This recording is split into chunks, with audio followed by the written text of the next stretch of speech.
Baik, kita mulai ya. Assalamualaikum warahmatullahi wabarakatuh. Alhamdulillah, kita bersyukur kajian masih berlangsung. Anak-anak tertib ya nak. Kalau kita dengar ilmu dari muda sampai tua, kita senang mendengar ilmu nanti ya. Insya Allah. Judul kita hari ini, musibah bagian dari rezeki. Percaya nggak itu? Apa yang didapatkan ketika kita sabar menghadapi musibah? Ketenangan jiwa. Yang kedua apa? Pahala. Setiap orang diuji. Bisa keburukan, bisa kebaikan. Bisa miskin, bisa kaya. Jangan ditanggap kaya itu nggak ujian. Bersyukur nggak ketika kaya? Bersabar nggak ketika miskin? Berbagi nggak ketika punya? Jadi orang mengatakan begini, alhamdulillah Pak, saya diberi rezeki. Saya bilang itu ujian, Bu. Ibu sedekah enggak dengan uang itu? Ibu sedekah enggak dengan makanan di rumah? Ibu sedekah enggak dengan rumah besar, ada pengajian enggak? Satu, Allah pasti menguji orang mengaku beriman. Merasa enggak pernah diuji? Merasa enggak? Apa itu yang dirasakan?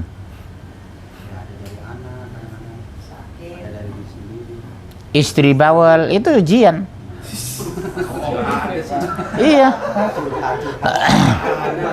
Iya. Istri cerewet itu ujian buat kita. Sabar kita menghadapi. Atau nambah enggak kita?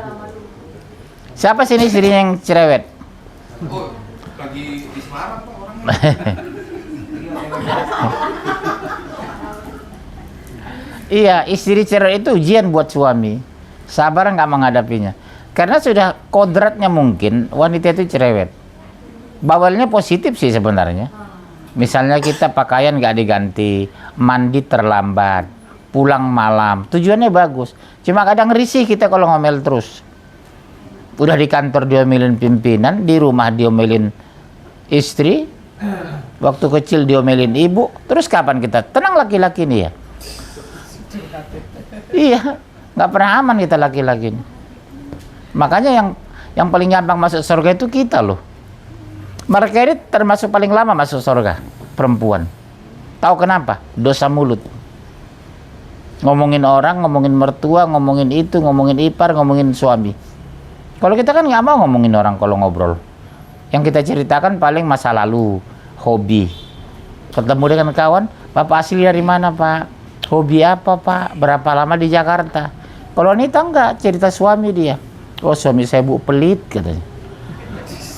Padahal kasih mobil, kasih rumah, kasih uang, masih pelit juga. Umumnya, saya sering apa? Saya dengar ibu-ibu sering curhat di depan tukang sayur, ngomongin suaminya gitu. Astagfirullah, dosa besar ya Bunda ya. Jangan lakukan itu. Suami udah kerja keras di luar sana, tiba-tiba diomongin, dijelek-jelekin depan tukang sayur. Tukang sayurnya bukan Pak D kita ya. Baik. Allah menguji orang mengaku beriman. Satu, buka Al-Quran, baca 29 ayat 2 dan 3. Gak ada mic ya? Terlalu berisik.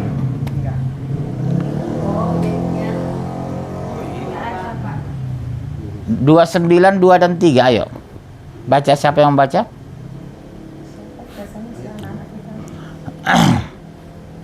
Siapa yang baca? Apakah manusia mengira bahwa mereka akan dibiarkan hanya dengan mengatakan kami telah beriman dan mereka tidak diuji? Iya, apakah cukup mengatakan kami beriman padahal tidak diuji? Nggak bisa. Tapi selalu kita menafsirkan ujian itu sesuatu yang tidak menyenangkan. Padahal ujian itu bisa kaya. Kaya itu ujian loh itu. Bisa ganteng, bisa jelek. Ganteng dia sombong, jelek dia minder. Padahal nggak ada masalah. Orang masuk surga bukan ganteng jeleknya, tapi imannya, betul ya? Pesek juga kalau beriman surga, mancung kalau beriman neraka. Ada sini yang pesek nggak? Mancung semua ya. Iya, ujian semua dari Allah. Terus 9126 Oh iya, ayat 3-nya. Sungguh kami telah menguji orang-orang sebelum mereka, maka Allah pasti mengetahui orang-orang yang benar dan pasti mengetahui orang-orang yang mendusta. Ya sebelum kamu juga aku uji kok, kata Allah. Yang paling berat ujian di muka bumi siapa? Bisa jawab? Iya. Manusia paling berat ujiannya Rasulullah. Tapi konsekuensinya orang pertama masuk surga siapa? Yang membuka pintu surga siapa? Umat pertama masuk surga siapa? Kita, Masya Allah. 124.000 nabi, 124.000 ya nabi ya, 25 rasul atau 114 yang 25 masuk Quran. Tapi Rasul sebenarnya 114. Yang pertama masuk surga kita loh. Subhanallah. Umat lain belakangan. Umat Nabi Isa, umat Nabi Nuh, umat Nabi Ibrahim. Kita duluan masuk surga. Kita udah ngopi-ngopi, mereka belum. Ada kopi Ustaz di surga, semua ada. Apa yang kita butuhkan? Ya Allah pingin apel, merapat pohon apel. Sarinya masuk ke mulut kita, kembali bergeser pohon itu. Itu di hadis itu. Pingin makan sop sapi, sok otomatis masuk sop sapi. Ya, apa yang kita inginkan di surga diberikan Allah. Tapi siapa yang masuk surga? Orang yang patuh kepada Allah. Jujur, siapa tadi yang tidak sholat subuh?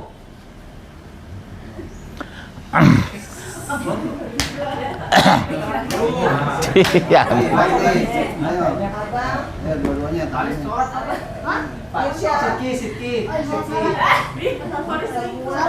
Kenapa nggak sholat subuh? Tahu nggak, 2 sholat yang disaksikan langsung oleh malaikat, subuh dengan asar. Maaf, jangan tersinggung ya bapak-bapak. Apa nggak dibanguni mereka? Terus kenapa nggak? Harus tegas loh kita. Kalau sama nggak ada ampun. Tidak harus keras, tapi tegas. Saya tongkrongin sampai selesai sholat. Siapa kalau sekadar dibanguni, dia bangun di depan kita. Kita masuk ke kamar, tidur lagi dia. Nggak terkontrol nanti.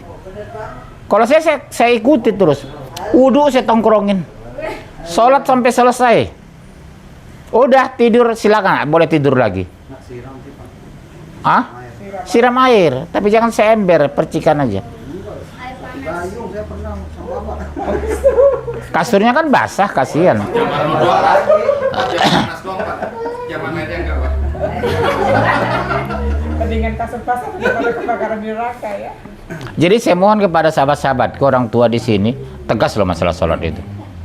Logikanya begini, kalau kita masih hidup saja pun dia banyak meninggalkan sholat, gimana setelah kita meninggal? Padahal yang kita butuhkan doa anak yang soleh. Salah satu orang soleh itu sholat tidak tinggal loh. Oh zakatnya 10 miliar sebulan, sedekahnya 20 miliar sebulan. Kalau nggak sholat ditolak semua itu. Karena yang pertama pembuka ibadah itu sholat. Pastikan dulu itu. Kalau sholat kita sudah lancar, yang lain sudah enak diterima Allah. Tapi kalau sholat hancur, oh yang lain zakat kita 100 miliar, apa kita lagi? Sedekah kita 10 miliar, ditolak. Kenapa? Karena pembuka rezeki, pembuka pintu kebaikan itu di sholat. Di sholat itu ada disiplin. Di sholat itu ada puasa. Kan nggak boleh makan-makan waktu sholat. Sholat itu kebersamaan, sholat jamaah. Jadi substansi kehidupan di pada sholat itu sebenarnya. Sholat itu masyarakat terkecil dalam sebuah negara.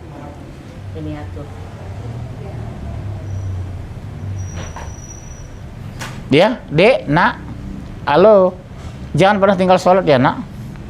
Kalau dari kecil terbiasa sholat tidak tinggal, sampai tua tanpa diawasi kita sholat. Otomatis itu bangun sendiri subuh. Anak-anak alhamdulillah begitu pak. Dibangun itu dia banguni, tengah 4 kadang mereka sudah bangun. Jadi dari kecil ya nak sholat, nggak apa-apa ini bangun-bangun sholat. Tadi sholat subuh, iya, dia aja sholat subuh tadi. Dibangunnya tuh bangun sendiri, bangun sendiri. Dibanguni ayah ya, bagus itu. Jangan marah dibanguni ayah, ya. Kan.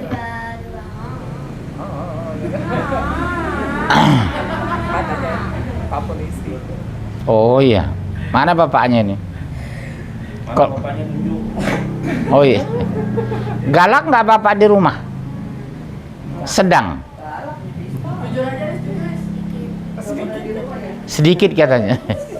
Galak untuk positif, nak, karena sayang itu bapak itu. Itulah bentuk sayang ayah ibu kita. Kalau dia galak berarti sayang sama kita. Kalau dibiarkan kita berarti dia nggak sayang sama kita. Ya, ya nak ya. Shh, halo belakang. Ya. Kalau ada ibu kita bawel, ayah kita galak, berarti sayang sama kita. Peduli sama kita.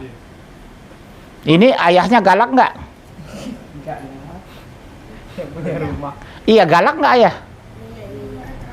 Enggak terlalu. Langsung. Sedang. Pernah diangkat nggak? Hah? Pernah dibuang kalau nggak? Diangkat dibuang? Nggak pernah. Oh, berarti nggak galak. Apa katanya? Dede Ipat. Apa tuh? Ini kan panggilnya dulu Dede Ipat. Oh, Paling manja ya.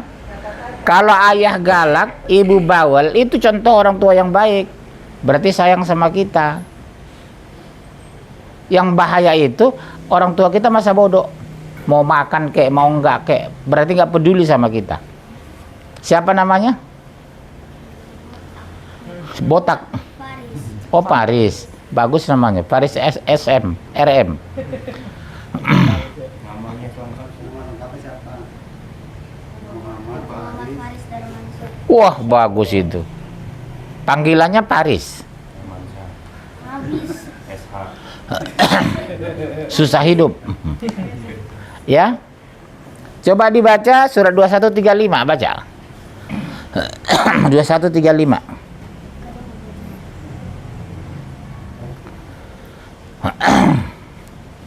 Udah? Tiap yang bernyawa akan merasakan mati.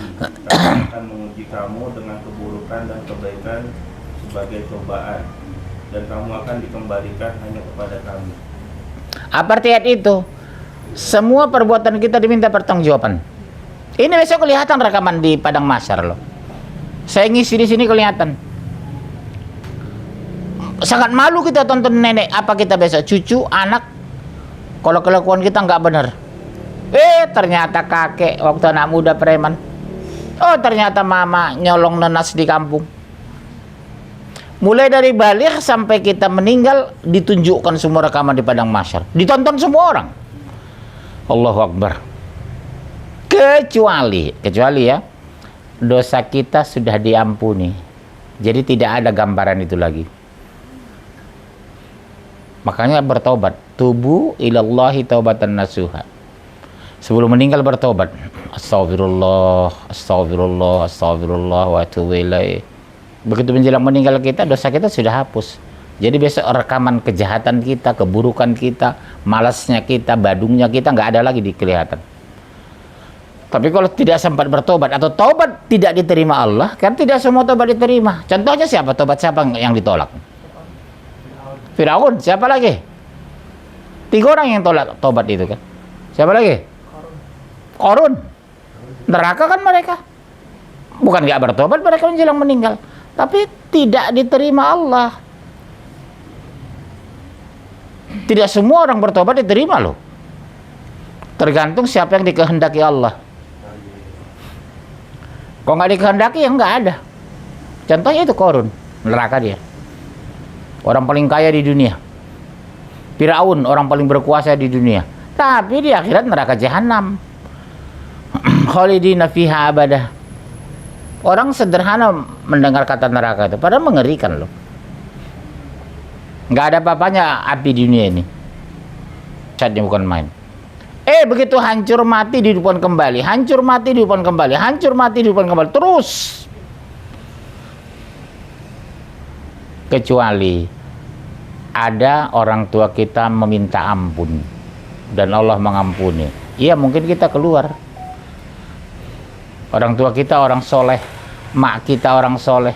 Ya Allah, ampuni dosa anakku, maafkan dia. Allah takdirkan dia didengar Allah doa ibu, kita memang bisa keluar dari neraka. Itu luar biasa doa ibu itu. Jangan sepelekan loh ibu itu. Doanya Masya Allah terhadap kita. Tapi maaf ibu kandung ya, ibu angkat, ibu tiri nggak berlaku, harus ibu kandung.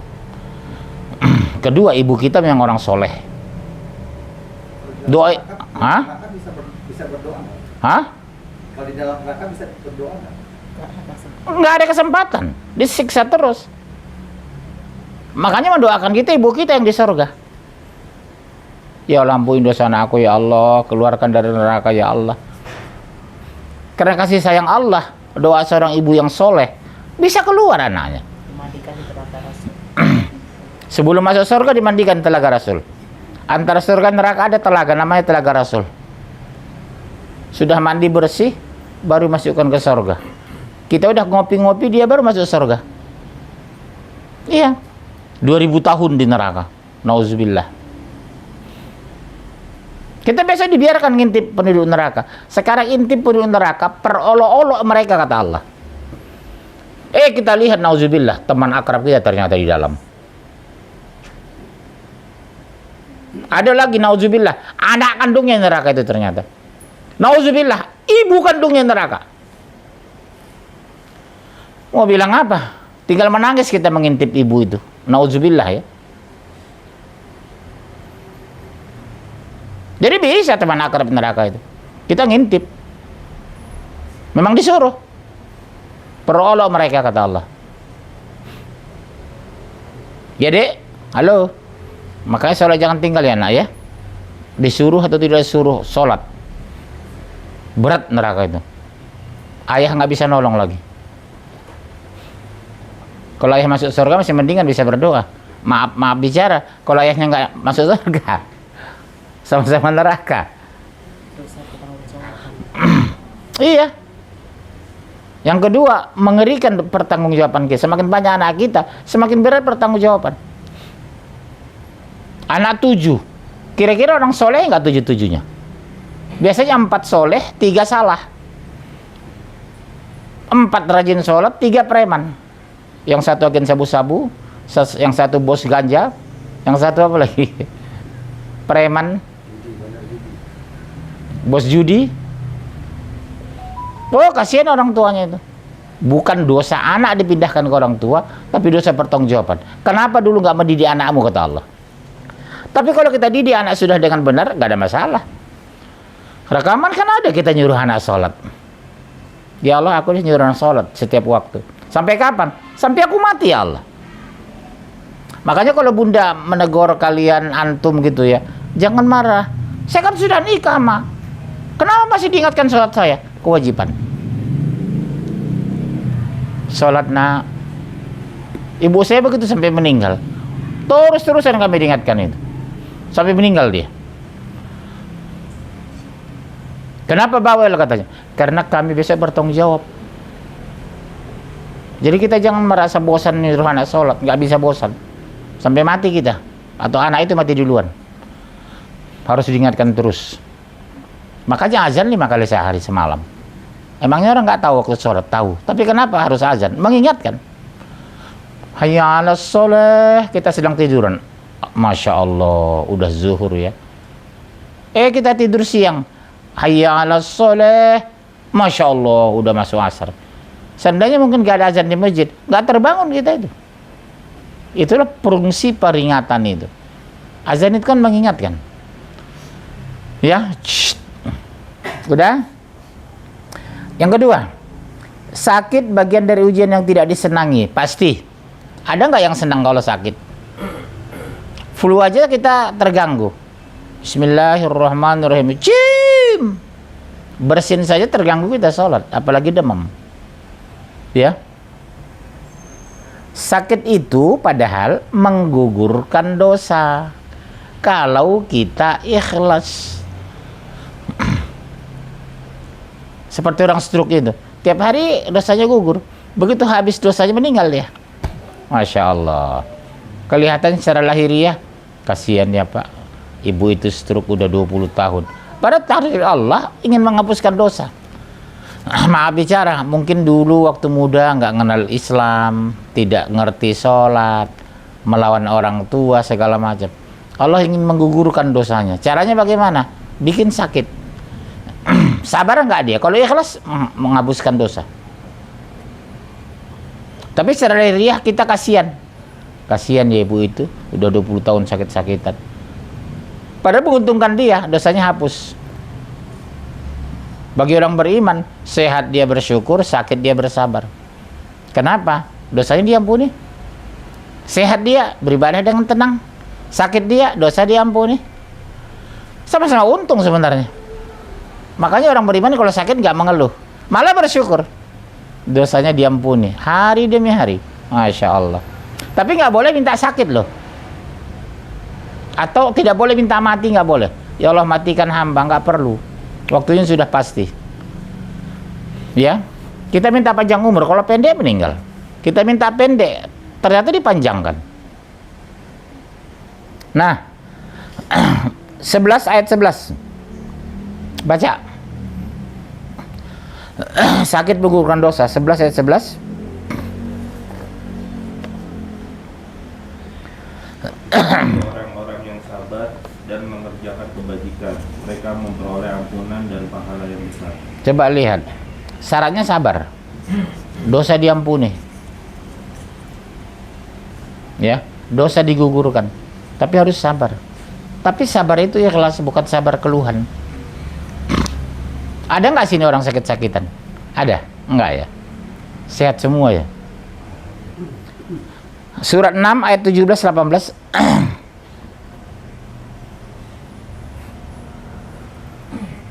Enam, 17-18.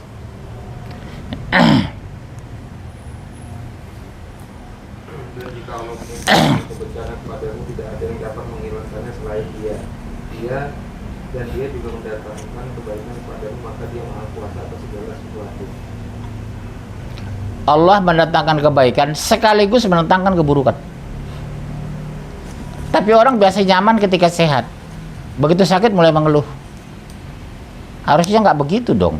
Sakit disyukuri, sehat disyukuri, sakit sabar, bukan mengeluh. Ya, sakit demam biasalah 3 bulan sekali kita demam. Kondisi cuaca, kena hujan. Saya kan agrimis aja udah sakit. Ya namanya orang kaya mungkin ya. Kena gerimisnya udah sakit.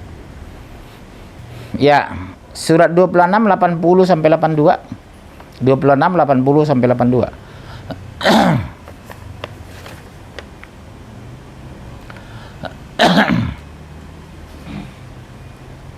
Ya, langsung.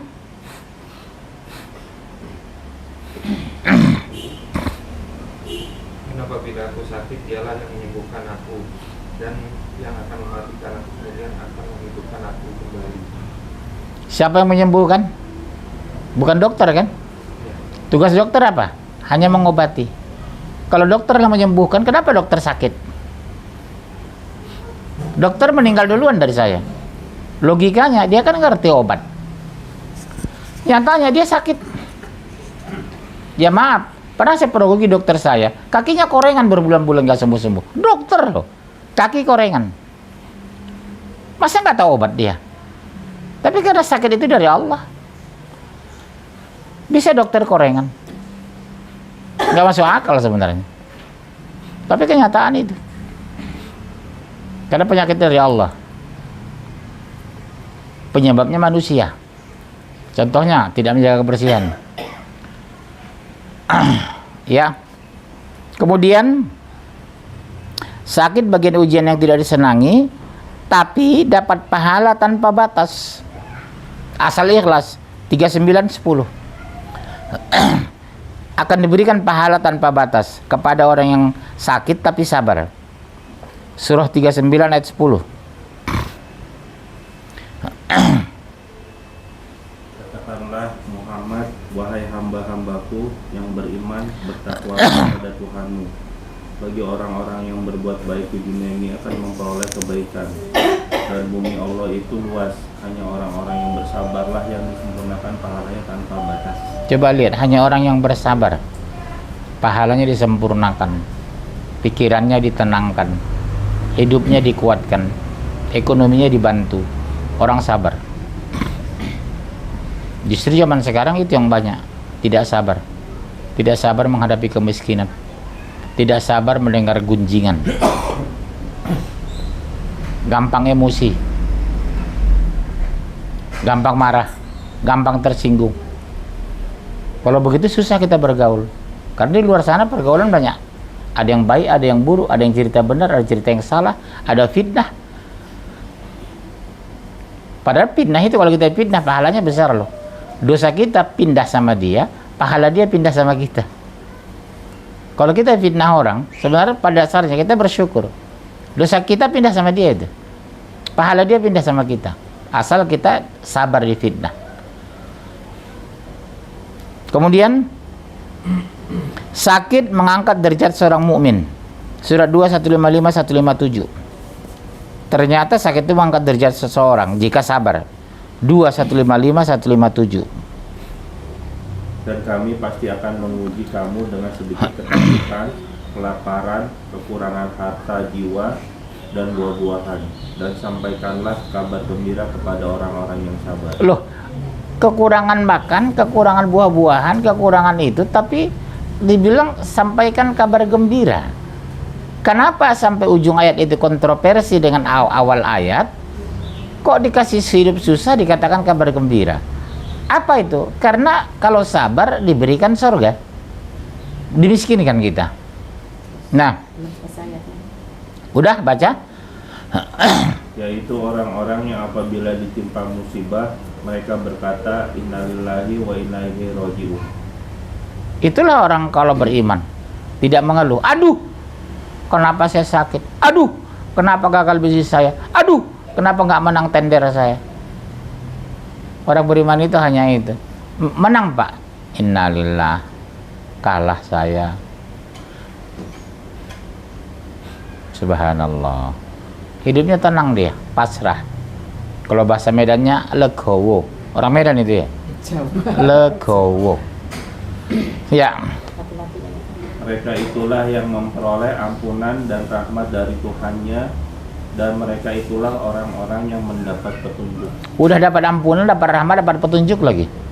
Hebat kan kalau orang sabar itu. Dapat ampunan, dapat rahmat, dapat petunjuk. Apa itu petunjuk? Setiap ada masalah, ada jalan keluar. Kemudian musibah dapat memurnikan tauhid 4151 2183. Dapat memurnikan tauhid.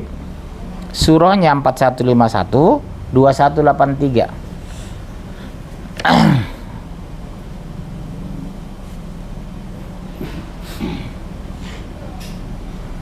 Dan apabila kami berikan nikmat kepada manusia, dia berpaling.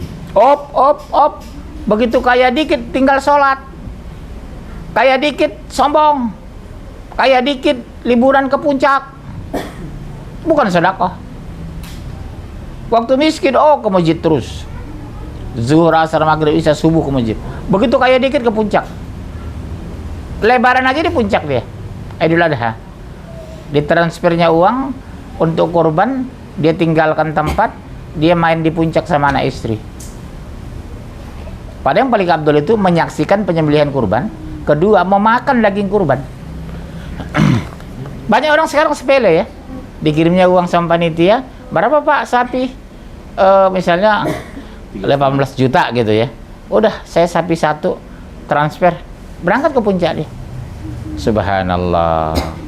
Para disunahkan menyaksikan menyembelih, syukur-syukur kita nyembelih. Yang kedua memakan daging sembelihan. Pak, kan biasa kita makan sapi, beda keberkahannya. Beda. Kok nggak tega? Masa nggak tega? Malah disuruh. Disunahkan. Iya. Sebaik-baik orang yang berkurban memakan hasil kurbanan, daging kurban itu. Kalau saya memang saya tunggu itu. Misalnya saya kurban kambing atau sapi, saya tongkrongin disembelih, saya tongkrongin dagingnya, saya minta 5 kilo misalnya. Udah, kita masak, kita bagi-bagi yang sudah matang. Jangan kasih yang mentah sama tetangga, merepotin mereka kan. Boleh jadi maaf bicara, untuk beli santan aja nggak ada uangnya kan. Kita masak aja 5 kilo, sudah matang gulainya, baru kita bagi dalam bentuk gulai. Jadi orang terima bersih, jangan menyusahin orang, ya. Cuma masalahnya kalau sini tetangga orang kaya semua, sedekahnya harus ke pinggir kampung. Percuma aja kita sedekah. Orang tiap hari makan daging tetangga kok. Harus kita antar ke pinggiran, ke pedalaman. Terus? Tetapi apabila ditimpa malapetaka mereka maka dia banyak berdoa. Iya. Waktu kaya dia ke puncak, waktu susah lapor sama Allah. Ke masjid dia. Doa menangis. Begitu kaya dikit, nggak akan dalam masjid lagi. Kemana Pak? Ke puncak. Kemana Pak? Ke Amerika. Kemana Pak? Ke Australia. Tapi begitu susah, miskin, ke masjid dia. Doanya itu khusyuk bukan main. Sering saya temukan kayak gitu orang. Waktu miskin, ke masjid, Masya Allah. Masjid belum buka dia udah datang. Dia buka masjid. Iya. Tapi begitu kaya dikit ke puncak. Mudah-mudahan kita nggak seperti itulah. Udah? 2183.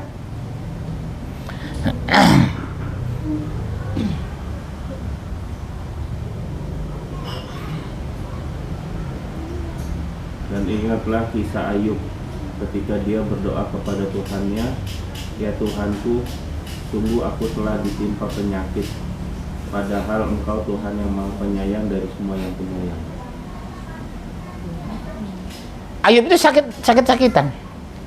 Nabi Ayub itu sakit aja kerjanya. Nah, poin berikutnya, kekayaan bagian dari ujian. Jangan dianggap kaya itu nikmat, tapi ujian. 3949.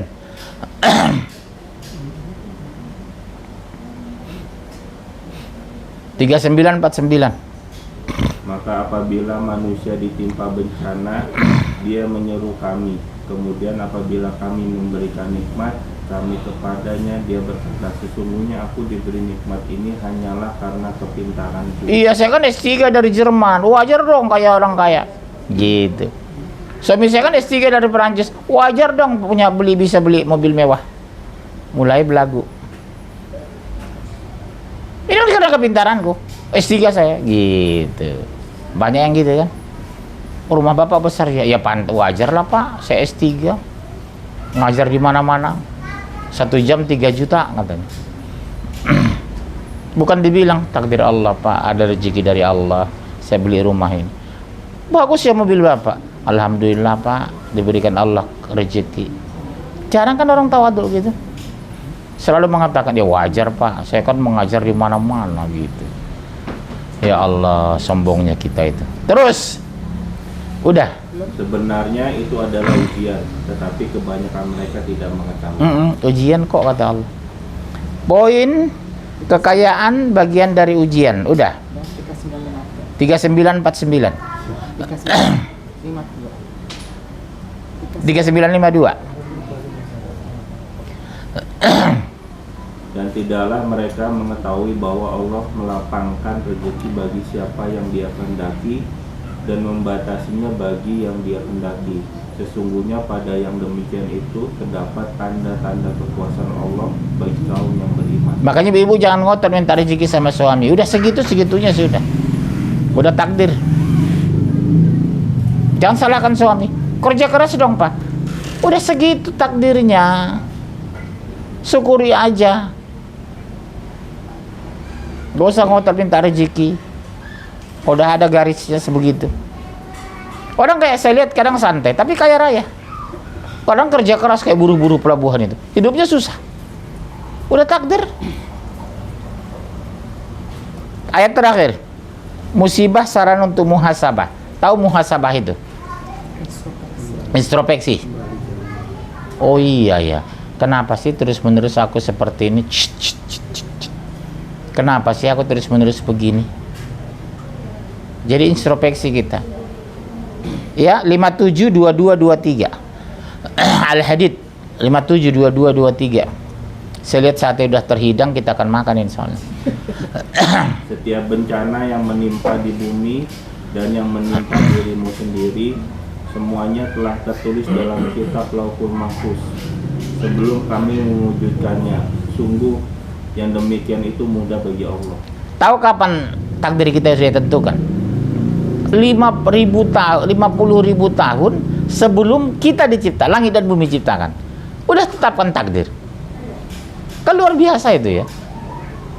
Kita belum ada, takdir kita sudah ditetapkan di Lauhul Mahfuz itu. Mau jadi apa, umur berapa, kaya atau miskin. Kita belum ada padahal. Jadi kita nggak bisa ngotot, Pak. Sebelum ada bumi gitu. Iya, sebelum langit dan bumi diciptakan Allah. Takdir kita udah ditentukan. Subhanallah. Maha perencana ya Allah itu. Karena Allah Maha tahu berapa manusia akan dihidupkan, berapa akan dimatikan, berapa yang kaya, berapa yang miskin. Berapa yang beriman, berapa yang kafir. Allah Maha tahu kok. Berapa yang munafik, pura-pura Islam. Oke? Terus? Agar kamu tidak bersedih hati terhadap apa yang luput dari kamu. Artinya apa? Jangan sedih ketika dikurangi rumah terbakar. Saya kerja 2 kali rumah saya kebakaran. Terus? Dan tidak pula terlalu gembira terhadap apa yang diberikannya kepadamu. Kadang rezeki dikirim orang tanpa saya bekerja. Dan Allah tidak menyukai setiap orang yang sombong dan membanggakan diri. Iya. Cuma saya yang bisa ini kok. Cuma saya ini, gitu. Makanya rezeki itu memang misteri memang. Saya merasakan itu. Kerja keras kadang kita belum tentu dapat. Oke, ada pertanyaan? Yang bertanya itu cerdas. Ayo. Anak-anak bertanya, Nak. Halo. Bapak-bapak, siapa yang mau tanya? Pak, kalau seumpamanya kita dapat rezeki, Pak. Kalau kita dapat rezeki, Ya. dapat rezeki 1 juta seorang. Iya. Nah, setiap kali kita dapat rezeki 1 juta itu kita keluarkan langsung 0,5%. 2,5% ya, Pak. Lebih baik seperti itu ataukah kita tabung dulu nanti pas lagi seumpamanya pas lagi apa? Setahun. Setahun baru nanti kita keluarkan. Iya, sebagusnya begitu, disimpan dulu uangnya, udah apanya haul dan nisabnya sudah terpenuhi, baru dikeluarkan. Itu setahun memang. Tapi kalau menghindari takut lupa atau kemakan kita keluarkan langsung, malah bagus. Iya, kita niatkan aja infak, sedekah. Karena kalau zakat harta sekali setahun. Oh, jadi itu nggak bisa buat istilahnya itu zakat mal. Nggak bisa, karena zakat itu harus sekali setahun. Iya. Dan sampai nisabnya. Ukurannya, misal. Ya, dan sampai nisabnya. Nisab dan haulnya. Nisabnya seharga 82 gram emas, haulnya setahun. Berarti harus disimpan dulu. Nanti Ramadan ke Ramadan baru berzakat. Kalau kita disedekahkan setiap bulan, kita berikan setiap bulan, namanya bukan zakat, sedekah. Jadi Bapak bilang berapa? 82 gram itu maksudnya gimana? Seharga. Seharga Kalau kita 8 punya istilahnya uang tabungan seharga 82 gram emas. 5 juta ya Pak, mengendap berarti wajib kita zakati. Zakatnya 82 juta berarti. Kalau 1 gram 1 juta. berarti 2,5% dari 83 juta. Berapa kira-kira coba kalikan apa? Itulah Om. dikeluarkan 2,5% dari 82 juta. berapa? Berapa? Nah, itu berarti itu zakatnya selama setahun itu Pak. Itulah yang keluarkan. Kalau kita ikhlas keluarkan lebih banyak, lebihnya namanya sedekah. Sedekah. Harus dipisahkan dan harus diomongin. Contoh lah 100 juta. Contoh, si Om mau zakat sama saya. Boleh saya nerima zakat? Boleh, karena saya guru. Pak Munjir saya zakat. Harus diomongin. Zakat mal. Zakat mal saya Pak Munjir. Oh iya, makasih, syukuran, jazakallah khairan katsir. Jangan diam-diam aja. Nah, kalau umpamanya zakat mal itu kita pecah. Kita pecah semuanya. Saya kasih ke Bapak, terus saya kasih ke Boleh. Boleh. Yang penting jumlah tidak berkurang. Misalkan 100 juta. Misalnya 100 juta tadi berapa? 2 juta setengah. 2 juta Zakat. setengah ya. Boleh. Saya, Bapak kasih sama saya 1 juta, sama beliau 1 juta, sama beliau setengah juta, boleh. Boleh. Yang penting jumlah nggak kurangi. Tetap 2,5. Yang kedua, jangan lebih setahun. Maksimal setahun harus dikeluarin. Jadi kalau Bang, masalah karena ngerinya ngindarin lupa itu tuh. Biasanya orang di Ramadan Pak sekalian. Iya Ramadan, hitung aja Ramadan ke Ramadan. Ramadan ke Ramadan. Misalnya Ramadan ini berzakat, berarti berzakat lagi Ramadan tahun depan. Nah, gitu. Dicatat dia. Tanggal berapa Ramadan kemarin? 26 Ramadan menjelang Lebaran. Udah, tahun depannya 26 Ramadan. Itu yang paling afdal berzakat itu. Kenapa dianjurkan begitu? Karena bulan Ramadan itu pahalanya meningkat sampai 10 kali. Kita udah pahalanya melimpah, pahala zakat lagi. Sama dengan sedekah. Kenapa orang berlomba-lomba sedekah bulan Ramadan? Karena pahalanya 10 kali. Lebih besar daripada bersedekah di luar Ramadan. Itu masalahnya. Tapi kalau misalnya sebuah pekerjaan itu marginnya 50 juta misalnya gitu Pak, ya. Itu dikeluarkan juga nggak apa-apa? Enggak wajib zakat, sedekah. Tapi kalau ikhlas lebih baik. Sedekah. Karena persyaratan belum terpenuhi. Jangan bilang saya berzakat. Enggak ada itu. Berarti zakat sama mal itu sama sodako itu Beda. Zakat wajib. sama aja ya Pak ya sebenarnya? Atau seperti apa? Pahalanya sama. Konsekuensi kebaikan sama. Yang beda persentase. Kalau zakat ada angka yang keluar, kalau sedekah terserah kita. 2,5% kalau zakat kan Ya 2,5%. Kalau sedekah, sebagian ulama mengatakan maksimal 33,3%. 30% dari akumulasi. Dari akumulasi harta. Sedekah itu ulang ya Pak, jangan sekeliru nanti. Walaupun kita jor-joran bersedekah, tetap dibatasi 33,5 sekian persen yang boleh dikeluarkan sedekah dari harta kita. Kalau zakat 2,5%. Maksimal 33%. Sedekah. Sedekah. Misalnya antum baik, berbuat baik ya, dapat uang 50 juta, sedekah kan 25 juta, nggak boleh malah. 25 juta udah 50%. 33%. Iya, itu maksimal. Artinya apa? Di sana hak istri ada, hak ayah kita ada, hak ibu kita ada, hak saudara kandung kita ada. Ya itu semuanya kayak ya kita pakai ambil yang 33% tadi. Nah itu ini pertanyaan yang sama lagi, kita pecah lagi kita kasih. Boleh, nggak ada masalah. Juga ya. Hanya jangan keluar dari 33%, jangan di bawah itu. Jangan kurang. Jangan lebih kali. Jangan lebih. Jangan lebih. Iya. Kalau di bawah masih. Iya. Kan ada orang jor-joran gitu ya, bukan jor-joran, ngambil uang 50% dari akumulasi harta, nggak dianjurkan.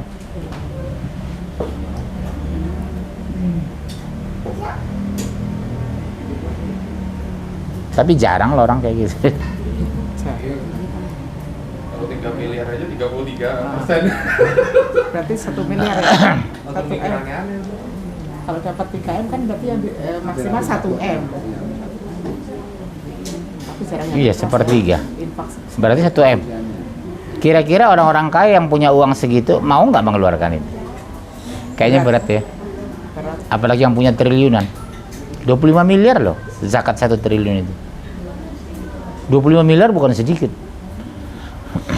Tapi dibandingkan akumulasi yang diberikan Allah 1 triliun, saya sangat yakin ya, bukan menuduh. Banyak konglomerat yang Islam yang punya uang triliun itu tidak mengeluarkan zakat. Karena terlalu besar. Uangnya 4 triliun, 100 miliar loh zakatnya itu. Berat itu. Mengasih orang 100 miliar. Enak aja kau katanya. Oke, ada lagi biar makan kita. Udah. Baik, kalau nggak ada kita tutup dengan doa kafatul majlis. Subhanakallahumma bihamdika asyhadu an la ilaha illa anta astaghfiruka wa atubu ilaik. Tahu nggak kalau kita membaca ini?